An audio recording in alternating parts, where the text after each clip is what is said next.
Hey, what's going on there, YouTube? This is SCL0320 representing JVS. I got the lovely Alicia, the girlfriend's in the house again.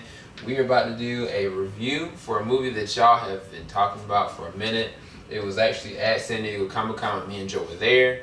Me and Joe haven't put up any videos for about, what, 3 days? Because we have been jet lagged, worn down, so this will be the first video. Spending time with your girlfriend. Wow, yeah. Very true. This is all true. And one of the things we wanted to do is go ahead and give you all a review for Batman, The Killing Joke. And I mean, for me, I've read the comic before. She's never read the comic. She only saw the movie with me. Joe hasn't seen the movie yet. He's going to watch it a little bit later on. Maybe y'all want his in-depth perspective on it. Leave in the comment section below if y'all want Joe to watch it and give his perspective on it. More than willing to, I'm pretty sure. But let's just go ahead and get into it. So, yeah. For you, you didn't read the comic. But what did you think about the movie? Okay. From your perspective. I was depressed. She was, initially. Because, like, do I tell you what happened? Yeah, okay. Wait, hold on. Before you say that, okay, there will be potential spoilers in this, but let's just talk about what you thought about the movie. I was depressed. And then we'll go into why later. Okay, it was very good. So you liked it? Yes, and I didn't think that I would because it was like a cartoon and no shade. I'm not like a... what is it, animation, drama, whatever. Yeah, we looked at like, I don't know how many episodes, so I don't know, you know, we're good. But I'm just saying, like, I don't, anywho. So it was really good. The storyline was awesome. I definitely felt in my heart sad for Barbara. She got the raw end of the deal 2 times. Damn. Okay.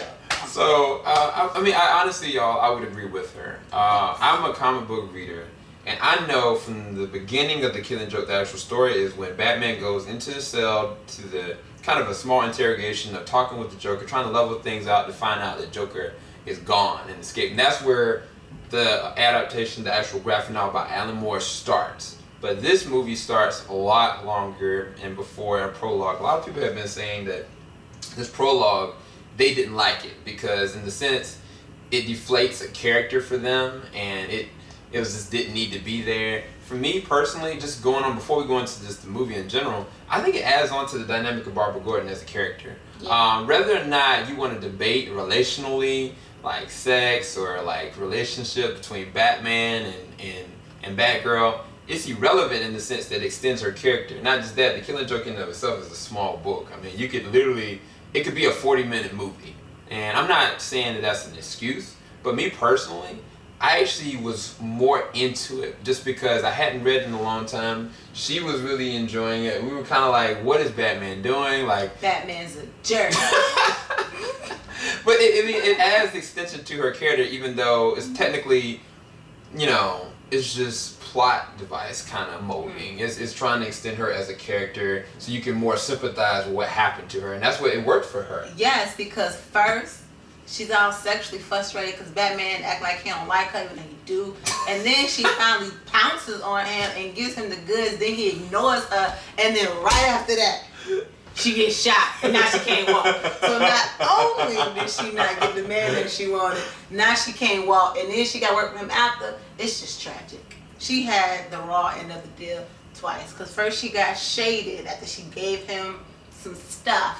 And then the Joker wanted to bust out of jail and then shoot her. Of all people, hadn't she gone through enough? And at the very end, she ends up, what is this person that she becomes at the end? Oracle. So she get to be the chick that watch out for him. So I did warn y'all for spoilers. Anyways. Batman's a jerk. He's a typical man. Because she did all of that. She gave it up to him. She was stupid though because she didn't give him none. And then he ignored her.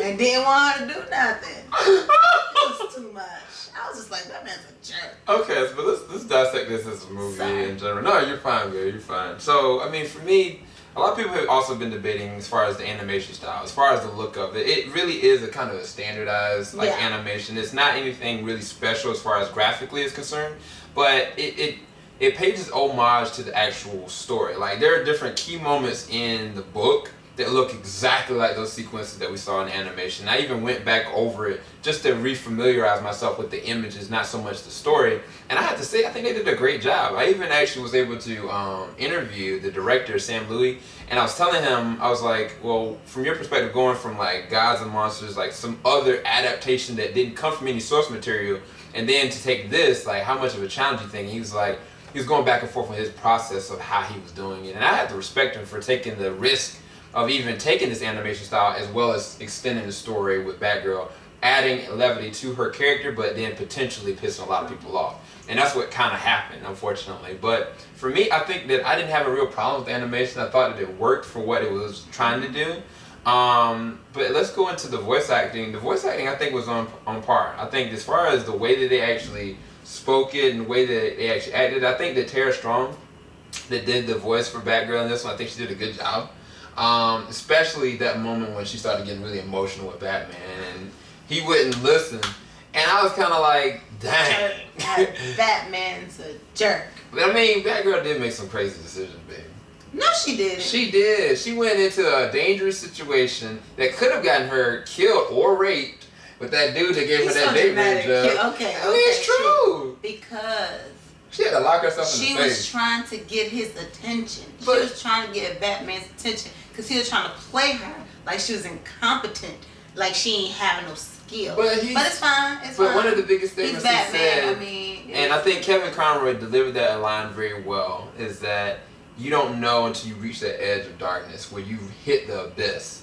And she got that understanding after she caught this guy that was really trying to, like, I don't know, he was a creeper, man. He was a straight up creeper, and she almost beat him to death. And then after that, she realized, you know what, I can't do this anymore. And that's when she stopped. You know, I think that they delivered those lines very well. No, I think that Mark Hamill or Luke Skywalker or whoever you love him as an actor for, he did a great job with the Joker. Like every line that was, the same guy? Yeah, oh. yeah, he's the old school animation version of the Joker, baby. I like it. And I think the Joker, you felt his pain inside. Well, yeah. I actually like, oh man, the Joker had a raw deal. Like everybody, like he went crazy for a reason. Yeah. He had a really sad. Don't take one bad day. Okay, one bad day. But I think that for his credit, Mark Hamill delivered those lines perfectly, and I think that reading it, going back and reading it before and after. Dude, it was perfect. From even if you had problems with the beginning and thinking that it changed or altered the character, that you had your own personal perspective on what it could be or should be for that character, it didn't negate the fact that they stayed true to this comic. They did not change a thing. I even let her look at the very end and how that's up the interpretation of what happened in the end. Which, I mean, for me, that goes into a segue into the story. I think the story was perfect. The story was awesome. Like, they went hard into this one, and I mean, like I said, I don't know what more to say, because like she said, the Joker can be really truly empathized in this one, because Batman, I think this is the most emotional I've seen Batman as well. Okay, so in the first part, Batman is a jerk.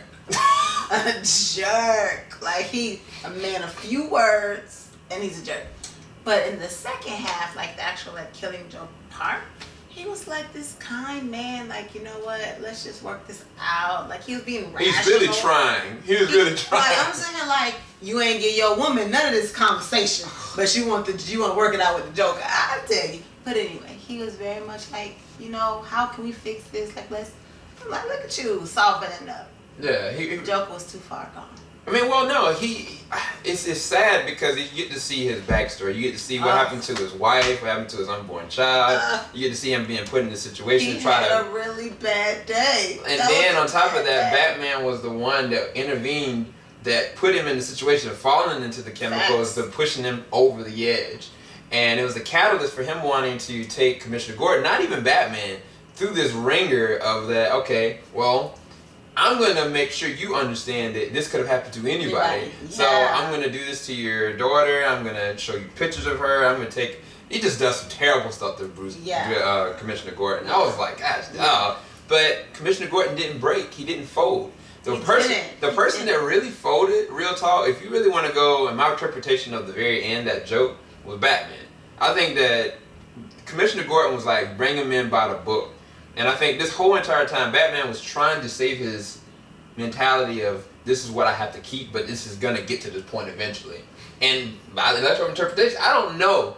I told her, I said, look, the last person laughing was Batman.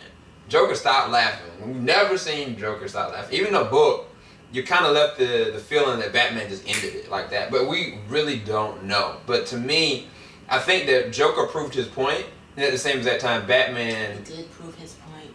Batman saved Commissioner Gordon, but did he really lose? And that's the whole thing. That's what I love. That's so beautiful about this actual arc and this story. I think they did a great job fleshing it out, adding more elements to Batgirl. And for anybody, like I said, if you really do dislike what they did with the prologue, you can't negate the fact that the movie stayed true to the adaptation in its heart. And just word for word, dialogue for dialogue, pound for pound, I think it was a dope movie. It was good. It was really good. Well, out of 1 out of 10, what would you give it, baby? You first.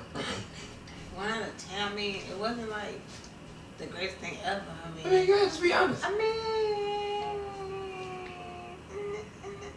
okay. Right. I'll give it a hard 7.